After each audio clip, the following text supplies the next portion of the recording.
Panipuri recipe చూసేద్దాం. Panipuri bowls నేను బయట తీసుకున్నానండి.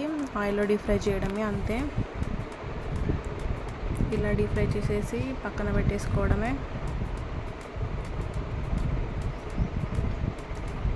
నెక్స్ట్ గ్రీన్ పీస్ బాయిల్ చేసుకోవాలి. ఇది నేను బయట తీసుకున్నాను, ఫ్రోజన్వి. సరిపడంత క్వాంటిటీ తీసుకొని వాటర్ వేసేసి 3-4 విజిల్స్ వచ్చేంత వరకు ఉడకనివ్వాలి. అండ్ తర్వాతకి దాన్ని స్మాష్ చేసుకోవాలి కొంచెం మెత్తగా అవ్వడానికి. అందులో కొంచెం సాల్ట్ అండ్ చిల్లీ పౌడర్ వేసుకొని కొంచెం కలపాలి. కలిపిన తర్వాతకి కొంచెం వాటర్ అంతా ఇంకిపోయేంత వరకు ఉడకనివ్వాలి.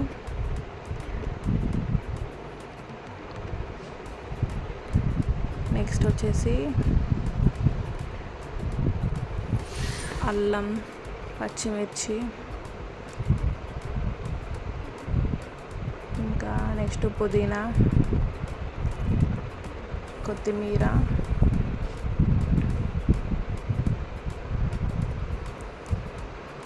అండ్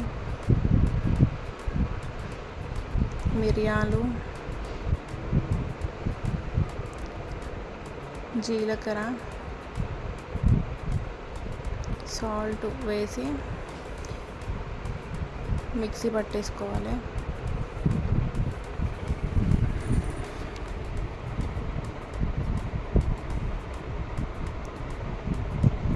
ఇలా మిక్సీ పట్టిన దాంట్లోకి వాటర్ యాడ్ చేయాలి.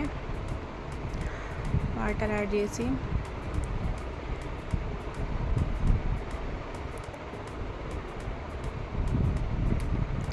కొంచెం చింతపండు రసం కూడా వేసుకోవాలి.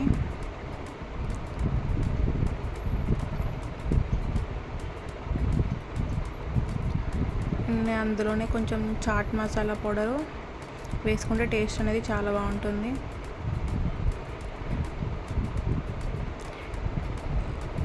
పర్ఫెక్ట్గా వచ్చేస్తుంది పానీపూరి రెసిపీ అనేది. ఇంకా తినేయడమే.